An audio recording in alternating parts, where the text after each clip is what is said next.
Boom. And we are live with another episode of the Brown Water Banter podcast. My name is Jared Seymour. My name is Joey Cates. That's right. And we got a great show. In the studio this evening, we have Andrew and Jonathan from the Grand Bay National Estuary Research Reserve. I didn't write that down. I completely remembered it on my own. That's right. But before we jump into the conversation this evening, man, we're going to thank the people that keep the lights on for us right over here at the Brown Water Studio.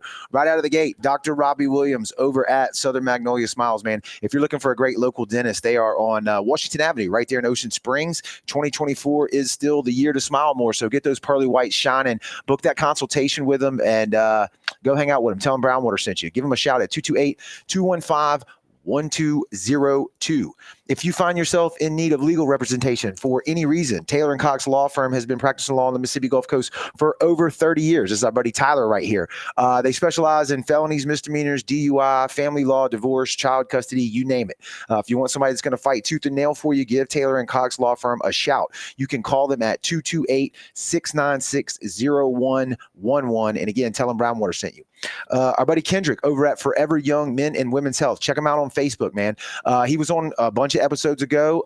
He specializes in getting people optimized to get back into the gym and start living a healthier lifestyle. That's right. That's right. So you can book a consultation with them. He'll do some lab work on you. He'll see if you're vitamin deficient or hormone deficient in anything. He specializes in testosterone replacement for both men and women. I say it every time because most people don't realize that. So if it's something you're interested in, check him out on Facebook, Forever Young Men and Women's Health. And when you're ready to book that consultation, you can give them a shout at 228-363-6623.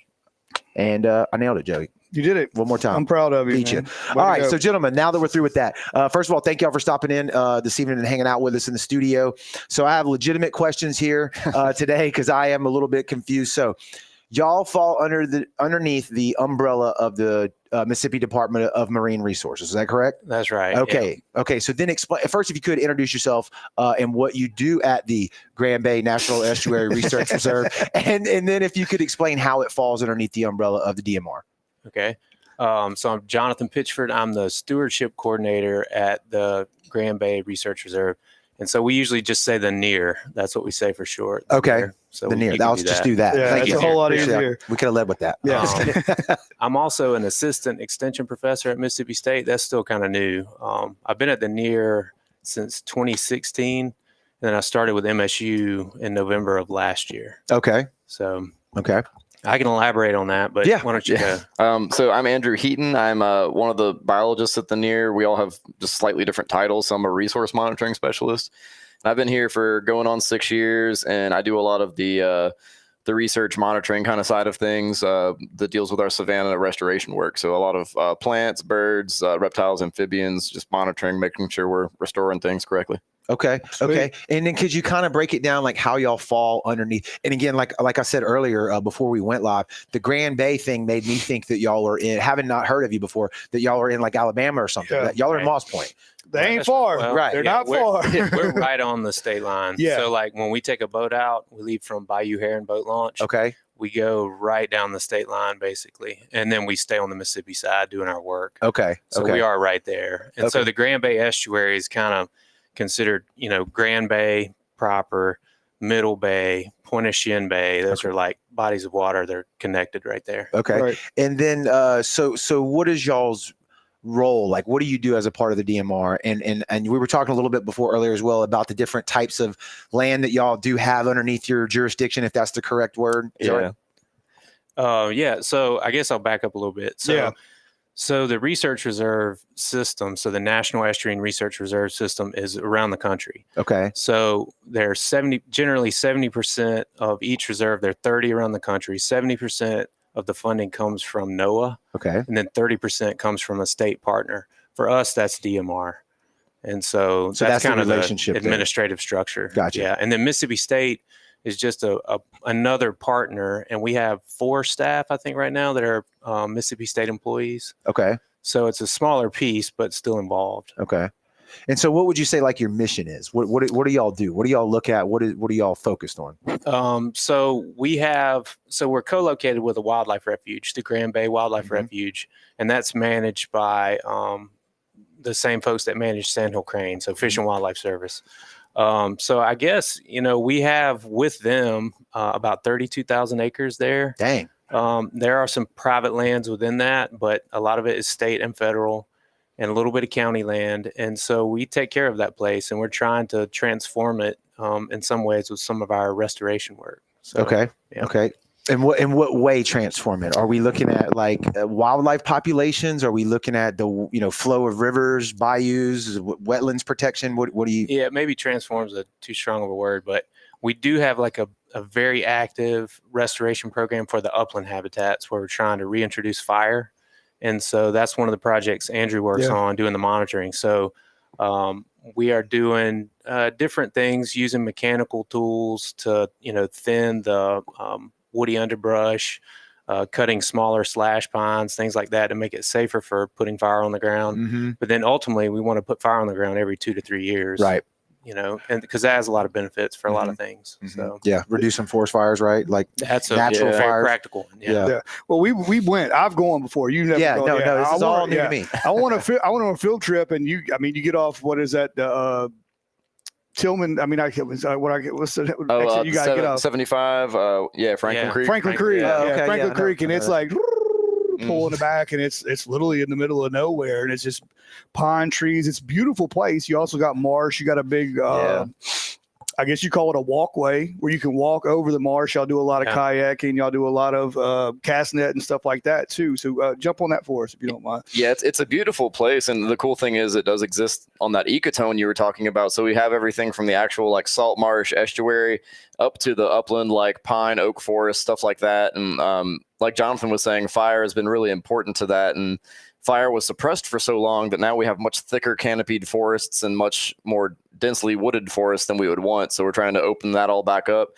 And yeah, me and Jonathan are in the stewardship, like research kind of sector. But like you were saying, we also have outreach folks there that have school groups come in of all ages and do different programs with them. They'll take kids out on the water in kayaks, cast netting. They have an oyster garden they do with the kids. I have a background in herpetology, so I've done programs teaching people like frog calls, for instance. Right. And there was a group at the reserve today teaching them. So just whatever our specialty is, we can sort of give that to folks. Yeah, it's cool inside. They have like the little buttons that you can push, and you want to hear a bird, and it gives all the sounds out. It's a cool place to go, man, for sure. Yeah, no, new to me. Yeah, new to me. It's really tucked away, and like we were talking about earlier, like I didn't know for a long time that it existed, and this was kind of the field that I was in. So yeah, the more people that know about it, the better, because it's an important resource for lots of reasons. Yeah, you mentioned field trips, and I think, or you did, Joey. That's where y'all were on there. Is this something that you could take, like a family could take their kids to throughout the week or weekends or whatever? And absolutely educational. The inside facility is closed on the weekends, but you can still walk the trails. People come every day and walk the trails, come inside. We have a Diamondback terrapin on display, a live one. It's definitely a good place to come hang out. We have at least 2 trails and a boardwalk right now. We're trying to add to that to give people more stuff to do when they come. About how long are those trails? Like how distance wise, do you know? So one is a little longer than a mile. We call that one the Savannah Trail. Okay. And so that's our most, I guess, our furthest along grassland kind of restored ecosystem, and we're very proud of it. And so it has a mile loop trail that kind of winds around there, and there's all kind of different things blooming depending on what time of year you come.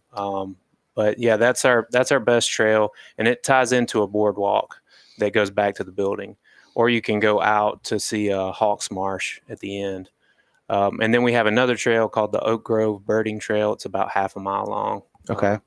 And there's a couple public education events that they do throughout the year where it is like all staff, even if we're not outreach folks, all staff is outreach for that day. And we do Star Party in December, which is a big family event. Bring kids to it because there's free food, hay rise, there's star watching because it occurs with the Geminid meteor shower. That is kind of an annual occurrence. And then we do National Estuaries Day once per year, which involves a lot of boat rides and taking folks to shell middens, a lot of stuff like that. So dang. Yeah, it's a good. Do all kinds of stuff. So we're on social media places where they post every time those things are happening. Yeah, you have a Facebook page. I'll drop the link to that in the comments below here in just a bit. So is that where y'all funnel most of your information through for people that want to? Yeah, we have a good website too. Okay, just grandbaynear.org. Okay, very good website. Yeah, it kind of explains like the structure of it too. It kind of lays out like, so Andrew and I are in stewardship. I think we have 6 people right now in stewardship. And so that's kind of like taking care of the reserve, restoration and restoration monitoring. And then we have a research sector that works on, answering questions, kind of on a shorter term, in most cases. And they kind of run the water quality monitoring program, which is a big thing we do. Right. And then we have outreach, which does outreach workshops, things like that. And then education, which has school groups come in and things like that. So it's kind of 4 sectors that really overlap, because we get our hands in the education side of it too, and vice versa. They help us out when we need it. So it's pretty cool. Yeah. When I went out there, it was the long leaf pine, long leaf pine. I never knew that this much stuff happened to a pine tree, and it needs fire to even live. Like walk us through that process, because that was weird for me. I think I know about kind of where you're going with that. Yeah. Did you so did they show you the young stages, like the bottle brush? Yeah. So when they're young, they're really conserving all of their energy until that fire is going to happen. So there's different pine species, and if we're talking about slash pine, which is probably one of our more common ones you're seeing down the highways, when it's young, it's already growing branches and it's doing its thing. It's just gradually maturing. Longleaf pines typically won't even have branches when they're just starting out. It's conserving all that energy. You'll see what they call like a candlestick at the top. It's sort of this white long thing at the top of the pine tree where it'll be storing water and stuff like that. So when the fire rolls through, that sparks it to go into the next stage of its life cycle, and it will shoot up really quickly following fire. And the reason longleaf are so good in savannas as opposed to slash pine is because they don't grow in densely shaded canopied areas. They need an open canopy to kind of go through their life cycle. So that being the dominant tree in these ecosystems is what kind of allows it to stay in open grassland. And then sunlight hits the ground, and it allows for a much wider diversity of flowering plants, which leads to more pollinators. You have tortoises, quail, all sorts of stuff that sort of come from the longleaf pine, keeping that open canopy. Yeah. And I think if I was zoomed in and listened to what everybody's saying, it will stay dormant until that fire comes. Is that correct? For a long time, yeah. It can, fire has to spark the sort of changes in its life cycle, so it can stay dormant. That has its beginning stage. We like to say it looks like sort of a cheerleader's pom-pom. So it almost looks like a bunch grass on the ground, but it'll be a tree. And it just has all of its needles coming out of one terminal end, all sort of drooped over on both sides.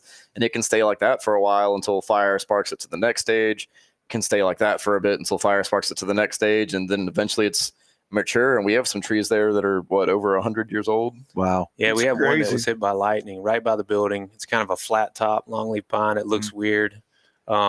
And I think it aged back to the 1800s sometime. Wow. Yeah, that's wild. Cool. It's crazy to think that a tree needs fire to live, because usually you think the tree would try to run away from it, but he can't. Yeah. And what I was thinking, and correct me if I'm wrong here, some types of trees or pines, I don't know the species, but do they either only drop their seeds or their pine cones during fire, or if they're already on the ground, they'll only let the seed out after fire? Is that? Yeah, not necessarily for all trees, but several of our savanna, like grassland species and stuff like that, the fire will actually, be what triggers them to seed, to bloom, things like that. There's a lot of our rare, orchids and stuff like that only show up in the year following a fire, and then they kind of die back, and you wouldn't even know that the species is there. So we have a lot of rare species that you wouldn't even detect until this fire comes along. And a lot of places do studies on seed bank integrity and stuff like that. You can take a soil core of one of these seed banks and try to grow what you pull from it. And using that, you can see like what this habitat is supposed to be like and that sort of stuff. Because in a degraded savanna, you've let it go, too many years without fire, and now it's shaded out. All your flowering plants aren't blooming. If you want to figure out what this habitat used to look like so you can restore it properly, you could do some seed bank work and, pull up these other species and try to grow them in a lab, stuff like that.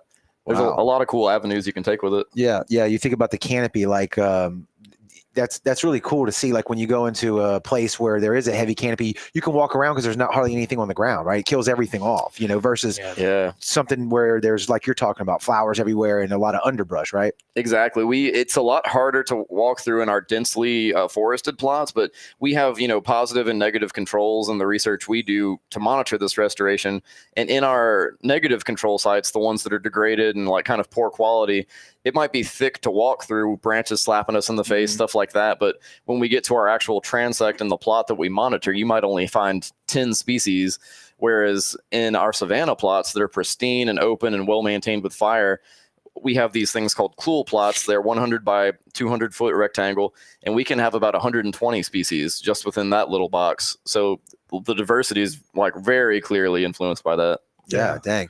What is it? What's your fire schedule? Do y'all usually have a fire schedule, or it depends on wind, weather? What is that? Very dependent on weather. Yeah. But yeah, I mean, optimally, we're doing fire every 2 to 3 years, and we do them in different compartments. We call them management units. Right. Smallish, usually less than 400 acres. And so, yeah, we identify kind of what's kind of coming up for the year, what we need to focus on, and then we wait for the right conditions for that unit. So if it's like really close to the highway, the highway's just north of there, we need a north wind that pushes that smoke away, and then you got to have the right kind of, if it's been raining a lot and the fuels are very wet, you got to wait for those to dry. The humidity can't be too low, like right now. Yeah, it's way too dry. You never put that fire out. Yeah. Yeah.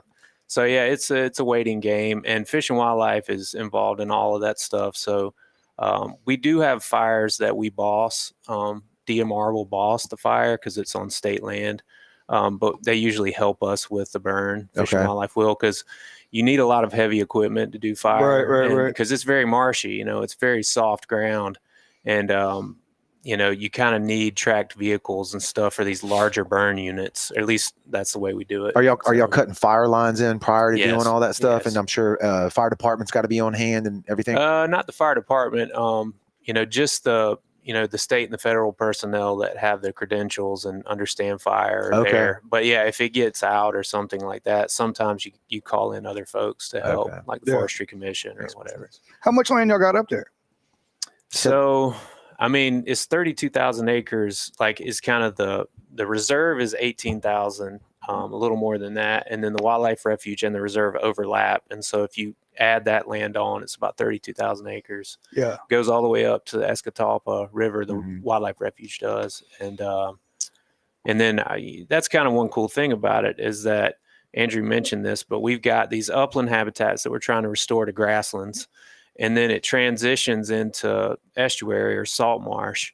And there's really no kind of development to speak of. That. I mean, there's a little bit, but most places along the Gulf Coast, there's development, right on that ecotone where it shifts from upland to estuary. But it's relatively undeveloped. So it makes it kind of nice. And it's a great place to study different processes in marshes and in uplands because it's kind of a reference, There's just not much built there. So it's cool. You got to come out there. Yeah, absolutely. Yeah. I'm digging it. Take you all your research, that I'm guessing that's... And it's good fishing. Oh, yeah. We didn't even got to that yet. Right. But all your research, are y'all just keeping this for yourself? Are y'all helping is there other places like this in the world? Yeah. So there's 30 reserves like ours around the country. I just went to the annual meeting for all the reserves. We get together every other year now and kind of talk about what we're doing. So we do have projects where there's a lot of overlap. So like, for example, we do, it would take a while to explain this, but we look at how marshes are changing in their elevation and in their vegetation in response to changes in sea level. And that's a nationwide program. Right. And so we can analyze that data by region, or we can do it nationally. And so it's a strength of the system. We have very similar roles at different reserves, and we do similar projects, and then the data can be analyzed together. So that's kind of a cool thing about it. Yeah. What type of wildlife is in there? Is there any kind of protected species like that when you say it's a refuge? Or is that just, how does that work? There's some. It's open. It's open to hunting, like bow hunting, obviously for deer and feral hogs and stuff. And we do have protected species on the reserve. So like gopher tortoises, that's one I do a lot of monitoring and research on right now. We've got several like shorebirds, stuff like that. We've got in the waters itself, sea turtle species, manatee come through, stuff like that. Really? Yeah. Yeah, I wouldn't have expected being able to hunt there. Yeah, it's a big people. I think there's like a misconception when like state and federal people own lands and stuff like this, that it's like completely off limits, but it's public lands because it is government. So yeah. it's but duck hunting is big out there. People that seems to be the big one. But yeah, deer and boar, as long as it's bow hunting, that's completely fair game. No gun out there.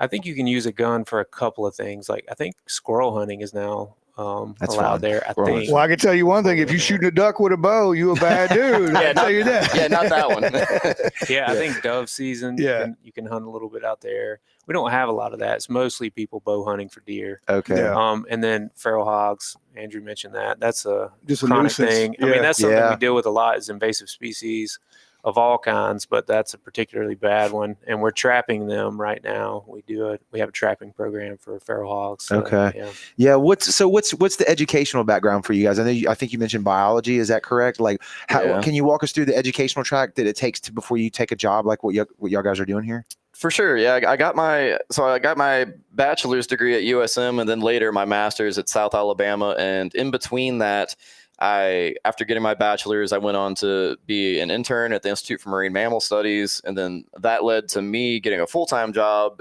there. So for a nonprofit organization. And I did that for about 3 years before going back to school. And then I got my master's degree. And then after the master's degree is when I got this job. And I've been at that since then. So yeah, it was a bit of schoolwork and previous professional work before getting here. Yeah, the bachelor's was in biology, and what was the master's in? Yeah, the bachelor's was biology. The master's was, funny enough, in ecotoxicology, which is not something I do here, but what is that, like studying natural toxins or things that we put into the environment, or did I butcher that? No, you're right. It was a lot of EPA type stuff. A lot of my work was on something called species sensitivity distributions, and the EPA does a lot of testing, like the efficacy of different chemicals and stuff, and what's its half-life, how does it leach into soils and waters if you're doing this and that. So it was a lot of I was testing a lot of like chemicals in the lab setting with microscopic worm species and stuff like that are used as sort of a reference to a lot of other species, just because they're a very simple creature. Everything is genomically mapped out about them. They can very easily see how these processes are working. So it was a lot of that kind of stuff. But my master's work started initially on turtles and some cancer research related to blood work, and kind of transformed into that, which is not something I do at this job, but just stuff that happens a lot when people get degrees. And is there a lot of lab work or paper writing, research writing with what you do? Yeah, I publish a lot of stuff at this job, and it's something I've been interested in for a long time. So I've published a lot with my herpetology background. We've recently just got a paper accepted for some diamondback terrapin work we're doing. And even the stuff we're talking about with the pine savanna restoration, it's not maybe published in a journal, but we do all the reporting, and that stuff is publicly available. Yeah. Hopefully we do publish it at some point, components of it. But I think a lot of our work, I kind of went down the road of like, it's, nationally we look at it regionally, but really a lot of our work is helping us manage the reserve better. And so it's really about understanding the reserve, understanding like, hey, if we made a management decision about burning or a particular type of, like we're doing forestry mulching right now in quite a few places. We might learn something about how we use that tool that we don't want to do again. You know what I mean? And so the monitoring data kind of helps us understand how well things are working. Yeah. Well, how do we get in touch with y'all? Like, so if we wanted to schedule a field trip or through a school, and we just email y'all, or how does that work? Yeah, for sure. You could email us. I think go to the website and kind of like, you can click on like education outreach, and you'll get contact information for the coordinators that work on that kind of stuff. That would probably be the best way. You can also call. I mean, you can look us up, get the phone number, and call us. Yeah, set stuff up. But you don't even have to be on a field trip. You can just go out there and hang out. You can. Cool. Yeah, we're open 9 to 3 to the public each day. Yeah, that's right. You mentioned in the beginning about your affiliation, I think now with Mississippi State. Can you expand on that a little bit too? Trying to think. So like I didn't mean to interrupt. Is your education background in biology as well? Yes. So I got my bachelor's from Auburn in zoology, and that was quite a long time ago. And then I been went. there. Yeah. I was off for a couple of years. Went back. Got my master's from Appalachian State in Boone in biology. Studied like metal pollution in these Mhm. small tributaries and kind of the bottom up effects of that. And then I did my PhD. Well, then I took a couple of years off. I got married, and then I got a PhD assistantship at West Virginia University, and so I was there for 4 years, and I studied stream restoration there. So that kind of got me involved in understanding restoration, like ecological restoration, how it works, how you should study it. And then I moved to the Gulf Coast like 12 years ago and like changed systems completely. You know, I was studying these freshwater systems and the ridge and valley, and it's very mountainous, and moved down to this area and have been here ever since. So Okay. yeah, I like That's it. crazy. still studying restoration though. Yeah. I just watched a show on TV. They were studying bonefish, the bonefish that were in Florida and the bonefish that were in the Bahamas. And they said that the bonefish acted different in Florida because of pharmaceuticals that have gotten into the water. And they were doing a study on actual medicine. They're all on antidepressants. They're all the fish are on antidepressants. They're all popped up and acting a whole different. I was like, this can't be right, but they did a whole series on it. It was cool. Yeah, makes sense. It makes sense. From y'all's background, what you've seen, whether in freshwater or saltwater, what is some of the environmental things that like just the average person can watch out for? I guess Joey kind of mentioned it there with medications, but like what metals and stuff. You say y'all research the soil and the worms. Like, what is some of the more harmful things that we may not even think about, or something we can kind of help the audience to not pollute with? Well, there's just the fecal coliform stuff. Is that part of it? Sure. You might be able to speak on that better. Well, I don't know. So we had a grad student who was studying. So the oyster fishery at Grand Bay has been closed essentially for a long time, for the last more than a decade. And so she was focused on understanding like the reason why is there were a lot of fecal coliforms in some of the samples that DMR takes from the reserve. And it was hard to understand because it's fairly pristine, not a lot of development we talked about. And so there are a lot of theories on why. But she did this study, and it's called bacterial source tracking, where she's trying to figure out, she takes samples, and then she uses genetic tools to understand what the sources of that fecal coliform is. So she used different markers in her studies, like one for feral hogs, one for birds, one for humans. And, you know, it was pretty interesting. I mean, she did kind of understand, I think, that the spikes that we're seeing in fecal coliforms coincide with outfalls. Like there's a wastewater treatment plant to the east in Alabama that has to release water sometimes, and when they have those events like that, we get the currents bring that to Grand Bay, to the Mississippi side, and then we see spikes. So that was very good information for us, and I think something hopefully that makes a difference, you know. But I mean, as far as other things, I mean, I'm trying to think of other environmental concerns. Well, I mean, it's something unique about Grand Bay that's kind of natural, I guess, is that we're eroding very quickly. So it's, you know, like most river deltas, they have a river coming in and it's building the marshes. It brings sediment down and it settles out over the marsh. And you think about like the Mississippi River Delta, you know, it kind of moves around and it gets bigger here, it gets smaller here. Well, Grand Bay doesn't have an active river coming in. So the Escatawpa came in historically. And then several thousand years ago, it diverted and connected with the Pascagoula. And so we don't have that supply of sediment coming into the marsh. And so it's just kind of eroding away through wave action and things like that pretty quickly. And that's some of the work we're doing on like diamondback terrapins, for instance. It's this species of turtle that lives specifically in estuaries and marshes and stuff like that. And it nests on the marsh beaches in these areas.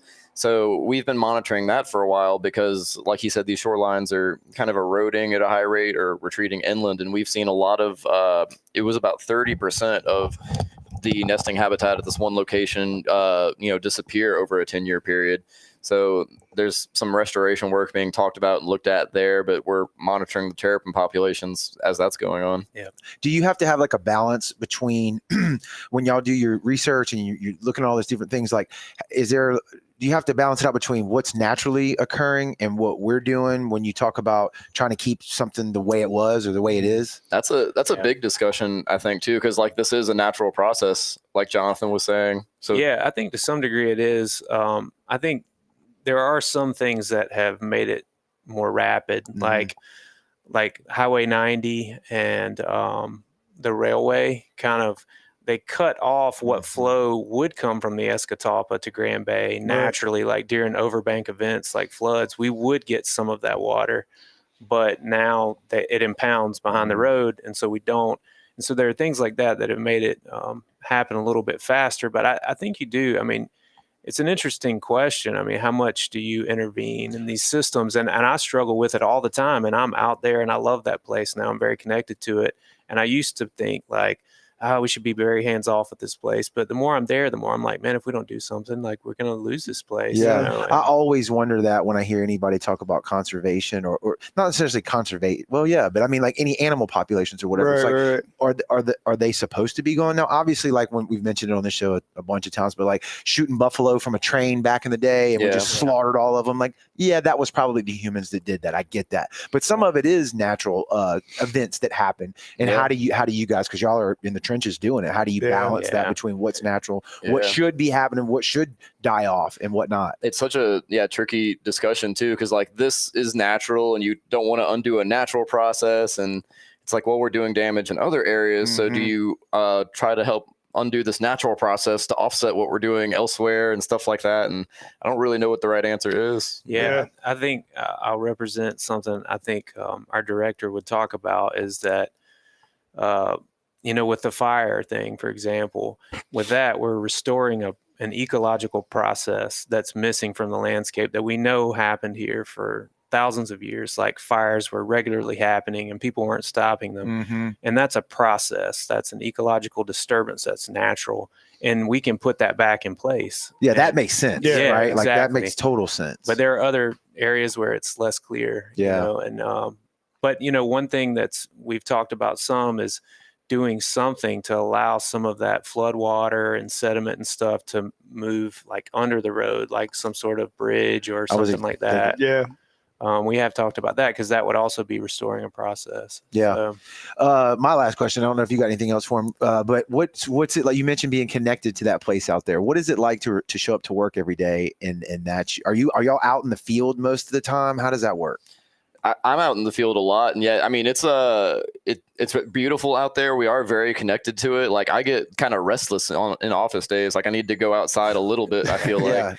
And it's, we're so intimately familiar with the landscape at this point. We know like specific trees where we're like, oh, if you see these couple trees together, we have a monitoring plot over here, or we've learned so many cool new species being out there. Like I'm mostly in the plant, bird, herp world, but I'll use apps on my phone, discover new pollinator species. And I mean, there's so much cool stuff to appreciate and explore, I think. Yeah, better than being stuck in a hospital or a bus all day. Classrooms and stuff. I get antsy too, but I don't have a choice. So. Right. But no windows, just staring at cinder blocks and kids all day. That's right. Like y'all get to watch alligators and everything else swim around. And like have this like in-depth knowledge of what's actually going on out there. I just walked in, I'm like, hey, tree, another tree. Y'all know what it is.